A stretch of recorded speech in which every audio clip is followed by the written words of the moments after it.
Welcome to another day of working on the big off-road wrecker, the world's biggest off-road wrecker. And I'm gonna explain why. 99% of the work I do is easily handled by the banana. Of that 99% of that work is easily handled by the Morrvair. Mostly what we get is rental cars, a few feet into the sand or the mud or the snow or the rocks, and we just go there with the banana or the Morrvair and just pull them out. It's quite simple. However, sometimes we get bigger vehicles. You'll have an RV in the sand, a big pusher motorhome, or a bus even. We've got on jobs where we've had to drag our 12-ton wrecker into the sand. We usually end up using 2 or 3 Jeeps plus the wrecker, and it's just it's a hoopla. Is that how you do? It's a lot of hoopla. So when I first started thinking of a heavy wrecker, my mind automatically went to like a 1.5 deuce or a 5-ton. There's also the military wreckers, there's different styles. The problem with those is, yeah, they've got the big tires and they're heavy and they're 6-wheel drive, but they are effectively as off-road capable as a cement mixer. And you don't look at those and go, wow, those are really good at trails, because they're not. My definition of an off-road wrecker is something that can get out on the trails where the Jeeps and the Toyotas and the buggies and the side-by-sides are. So I needed a wrecker that wasn't just a one-trick pony. The problem with the 5 tons and the 1.5 deuce, they're really good at pulling RVs out of sand or mud or snow on very level ground, but not on trails. Off-road to me is off-road, like where an overlander can't get to. Overlanders know they're not good at trails. That's why they flop on their sides all the time. Okay. They know that. You guys know it. You know. Overlanders, you know. So here is the problem. I need a vehicle that can pull out RVs out of the sand, whether it's with kinetic energy or with a winch. So I need a heavy vehicle, but I need something that can go out on the trails and get the Jeeps that break off a wheel or break an axle. Toyotas too, not gonna leave you guys out. You guys are breaking stuff all the time. Overlanders. Johnny boy. So up until now, what we have to do, we've gone out there with a car hood to ski a Jeep with a broken wheel out. We've drug our trailers into places that they shouldn't go so that we can load the broken vehicle onto the trailer and then try to get the trailer out of there. That's gotta stop. And this is where it stops, is with this heavy wrecker. Because it's so long and heavy, it needs 2 things to counteract that. It needs 4-wheel steering for it to counteract its length, and it needs really big tires. So this is gonna have 54-inch tires, off-road specific, sand-friendly tires. But Matt, it's too big to go in the sand. You said yourself that lightweight is everything, and you're making this thing 12 or 13,000 pounds. That is correct. But pounds per square inch on the ground is what's important.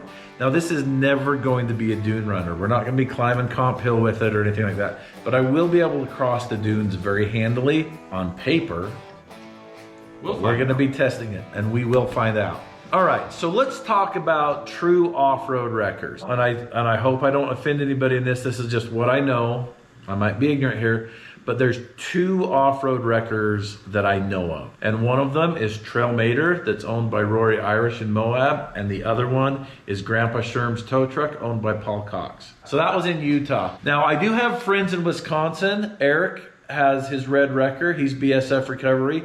He works the heck out of that truck. He's in a very different environment than we're in, but he has been out here and he wheeled that wrecker all over the place. And I'm sure he would agree that if he was doing work out here, that truck would be set up different. Even Rory has told me that if he worked here instead of Moab, his truck would be set up different. But these guys are taking their trucks everywhere. I've seen Rory take that truck on buggy lines for fun. I've also watched his videos where he is pulling somebody out of just crazy trails. Off-road recovery, off-road wrecker. I've worked personally with Paul at Fabrats and Grandpa Sherm's tow truck. Same thing. These are tow trucks doing buggy things. And I wanted to build this one. I'm not copying exactly what they do because I have a little bit different needs, and I'm trying to get this as broad as possible. I want this to do sand, mud, rocks, snow, super tight trails, and great big RVs. That's a pretty tall order. You're gonna watch us build this. You're gonna watch it work. But when we get this done, we are gonna be testing it on 777s. We're gonna do that trail unassisted and without a winch in this rig. and it's gonna be amazing. So yesterday, our parts all came in from Barnes. We got the Enduro joints and we got the DOM tubing for the links right here. So Barnes has all kinds of parts for all kinds of builds. If they have parts for this build, they're gonna have parts for your build. You can use the promo code MORE to get a discount, and then you can get working on your project, and we can go wheeling together. So the first thing that we're working on today, we've got Rudy welding these pads on right here. These pads, the reason we have those on, so we're gonna be connecting the links on the bottom of the axle. This axle is actually upside down. That gives us a nice flat place to weld these. That's what we're doing first. Then we're gonna finish hooking these links up, and we are going to drive it out of here. We'll lift this axle up and down and see if it's doing what we need.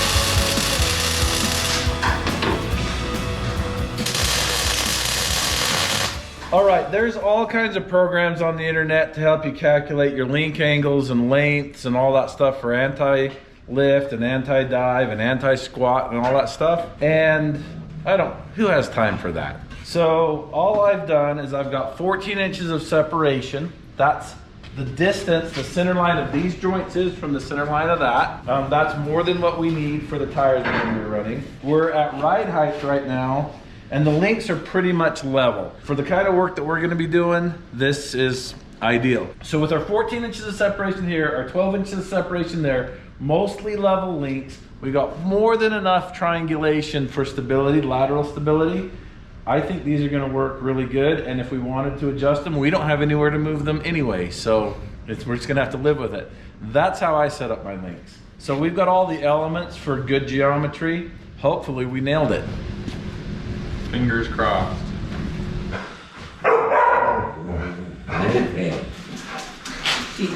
She's got you trained good, Ed.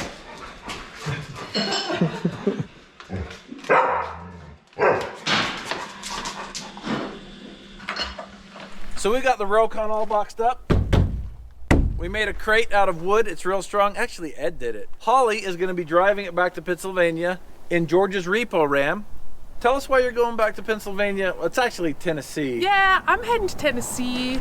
I'm actually building a giveaway Jeep there, which you guys could actually win. But there'll be more information on that soon. So I gotta go and build it on first. Holly's channel.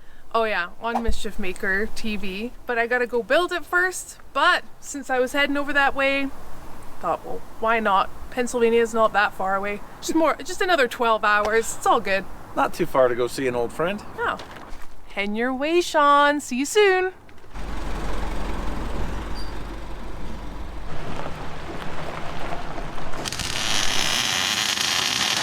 Just not like when you call it sweats.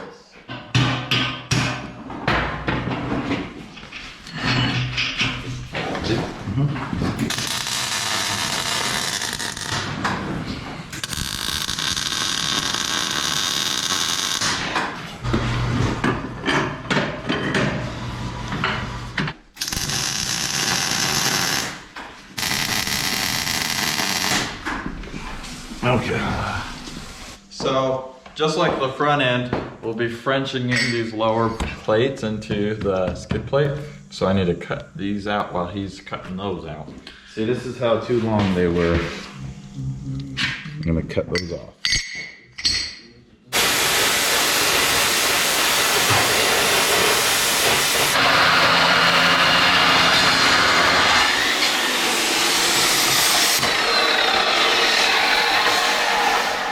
There's the first one.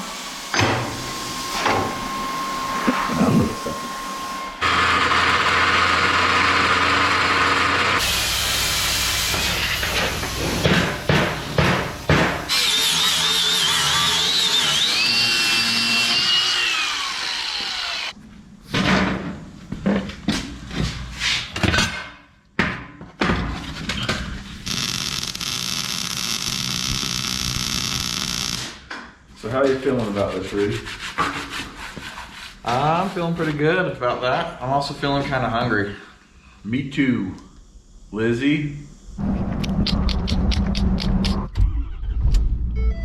Can I get 4 Dave's double? Thank you. Oh, yeah? Here you go. Thanks, Lizzie. Ooh, And they're who got doubles. chicken nuggets? Me. Thanks for bringing us food, Lizzie. You're welcome. You're the greatest. You want my pickles? Yeah? What? Did you think I was gonna put it in your mouth? Yeah. I'm not gonna put it in your mouth like a baby bird. We just got done eating our burgers.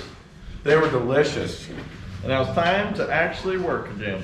So we're going to roll this axle out. We're gonna cut these off. We're gonna bomb these on. We're gonna finish cutting those off. We've been working on it For days. Hefe's been working on this off and on for like 4 days. Okay, push. Flip through this. Okay, now we have a plasma cutter at the gouging tip. And it's loud, so you're gonna want some ear protection. I got some right here. Now you look like Princess Leia. Huh? I said now you look like Princess Leia. Princess Leia? Wait, what? Who's that? Did you just ask who Princess Leia was? Yes. I get that you probably haven't watched the movies, but how do you still not know what Princess Leia is? Are you gonna tell me or not? It's a Star Wars character. I've never seen Star Wars.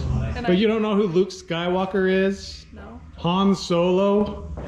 Chewbacca? Yoda? Chewbacca? That's the name of my volleyball team.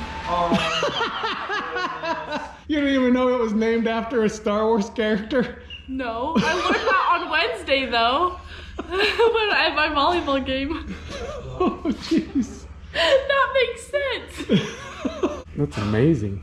You gotta be the only person in the world. Shelter. I don't watch movies, okay? I know, but it's like so ingrained in pop culture. Like, Do I look like I'm into pop culture? Do you know what a JPEG is? yeah, do you know what a JPEG is? Okay, this is gonna be really loud. Now you look like Princess Leia. I am Princess Leia.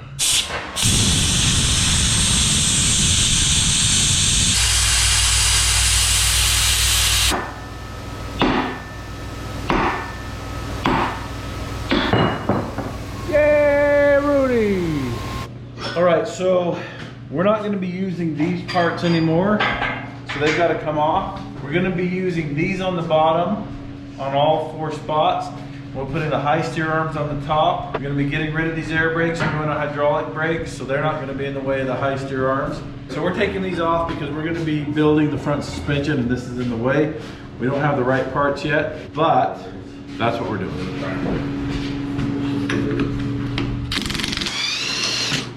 Okay, Lizzie, how do you think we get this off? With a hammer? That's what I have no idea. I ain't that strong. Is it coming up higher? Ah. Ooh. Seems simple enough. It's just a big old chunk of metal. This is the original steering arm, like the front. but we're not going to be using those anymore. Quite a beefy setup. Yeah, so I'm thinking for right now, since we're going to be replacing it, I think I'm just going to cut this off.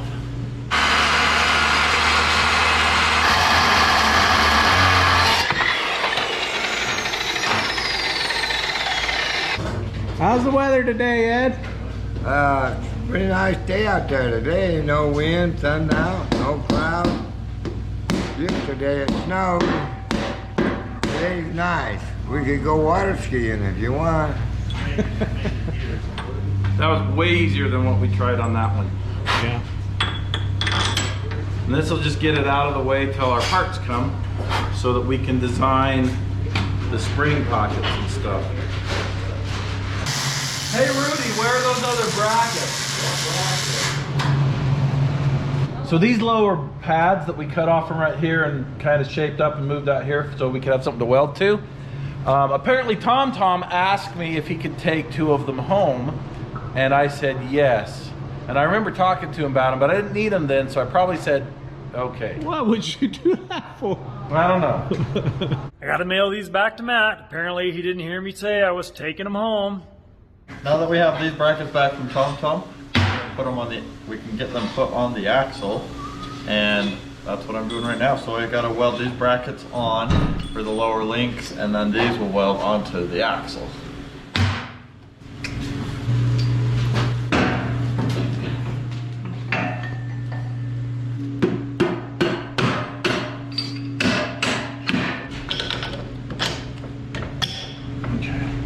Now we need to get them oriented.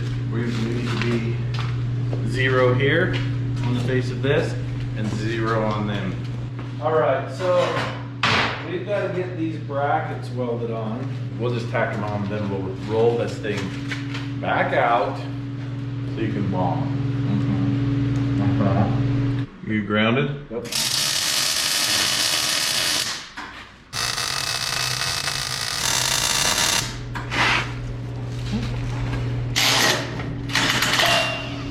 Okay, Lizzie, push that tire down. Cummins, where you can get to him? Right there.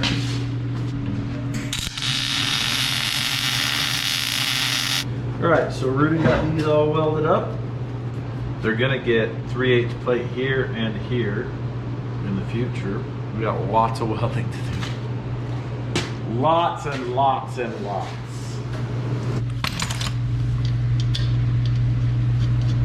All right, so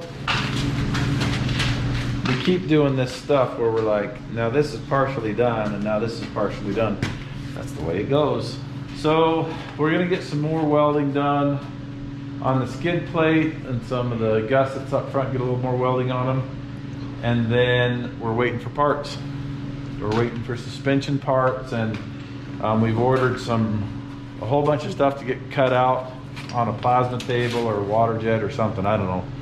Flog Industries is cutting it out for us.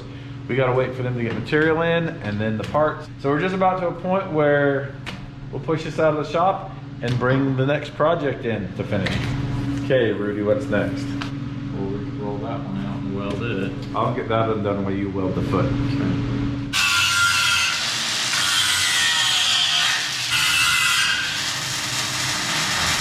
Rudy, what's up? Let's go play in the snow. Grab the crew. All right, snow day.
So as you can see, these ropes aren't just for recoveries, but they're for fun too. So we had a fun day playing in the snow with the Bombi snowboard tubes. Got a little cold. I'm sweating. So if you want your own Matt's recovery rope, you can go to mattsoffroadrecovery.com and purchase your own rope kit just like this one. All right, so we got the brackets welded on, the links are on better, we welded some stuff up front, we welded some stuff in the middle, and we welded some stuff in the back. But we're out of parts, so until then we're gonna be pushing this out. We're gonna be bringing the next project in. Appreciate your support. Thanks for watching.